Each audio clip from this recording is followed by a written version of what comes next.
क्या है, किसी वस्तु पर लगने वाला उत्प्लावन बल उस वस्तु के भार से कम होने की स्थिति में वस्तु, किसी वस्तु पर लगने वाला उत्प्लावन बल वस्तु के भार से कम होने की स्थिति में वस्तु द्रव में डूब जाएगी, वस्तु द्रव में डूब जाएगी, यानी कि ये आंसर इसमें सही हो जाएगा, वस्तु द्रव में डूब जाएगी। अब अगला देखते हैं, अगले में क्या है, अगले में देखो, अगले में क्या है, अगले में बेकेलाइट का प्रयोग होता है, बेकेलाइट का प्रयोग होता है। तो बेकेलाइट का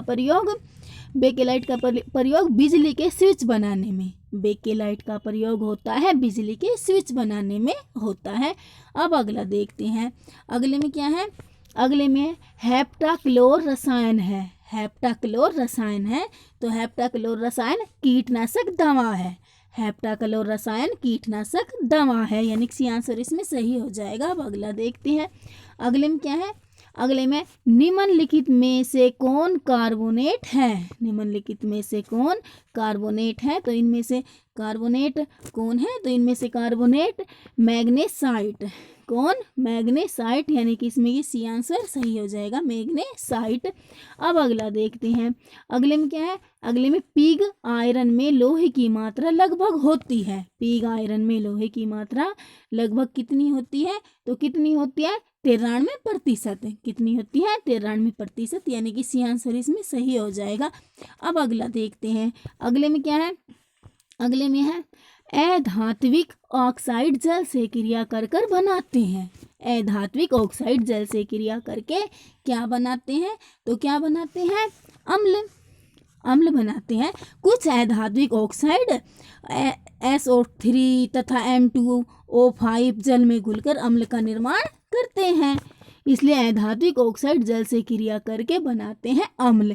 अब अगला देखते हैं, अगले में क्या है, सोडियम जल से क्रिया करके बनाता है, सोडियम जल से क्रिया करके बनाता है। तो सोडियम जल से क्रिया करके क्या बनाता है, NaOH, NaOH, sodium NaOH hydroxide, sodium hydroxide बनाता है, सोडियम जल से क्रिया करके सोडियम हाइड्रोक्साइड बनाता है NaOH, आंसर इसमें सही हो जाएगा। अब अगला देखते हैं, अगले में क्या है, अगले में है निम्नलिखित में से कौन सा यौगिक है, निम्नलिखित में से कौन सा यौगिक है, तो इनमें यौगिक पानी, कौन सा है यौगिक, पानी, जल, हाइड्रोजन एवं ऑक्सीजन का यौगिक है।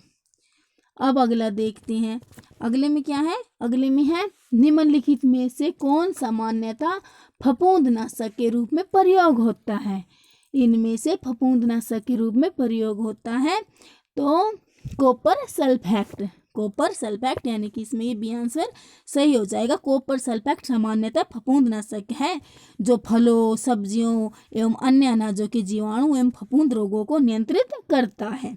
अब अगला देखते हैं, अगले में क्या है, अगले में मुक्त अवस्था में सोना कहाँ प्राप्त होता है, मुक्त अवस्था में सोना कहाँ प्राप्त होता है, तो मुक्त अवस्था में सोना कहाँ प्राप्त होता है, कर्नाटक, कहाँ, कर्नाटक, इसमें भी आंसर सही हो जाएगा, मुक्त अवस्था में सोना कर्नाटक में प्राप्त होता है। अब अगला देखते हैं, अगले में क्या है, अगले में ऊर्जा का नवीकरणीय स्रोत है, ऊर्जा का नवीकरणीय स्रोत है, तो ऊर्जा का नवीकरणीय स्रोत ज्वार भाटा, ऊर्जा का नवीकरणीय स्रोत ज्वार भाटा, यानी कि आंसर इसमें सही हो जाएगा। अब अगला देखते हैं, अगले में क्या है, अगले में गंधक, एल्यूमिनियम व ऑक्सीजन तत्व उपस्थित हैं, गंधक, एल्यूमिनियम व ऑक्सीजन तत्व उपस्थित है, तो Al2SO4 3, इसमें सी आंसर सही हो जाएगा, Al2SO4 3।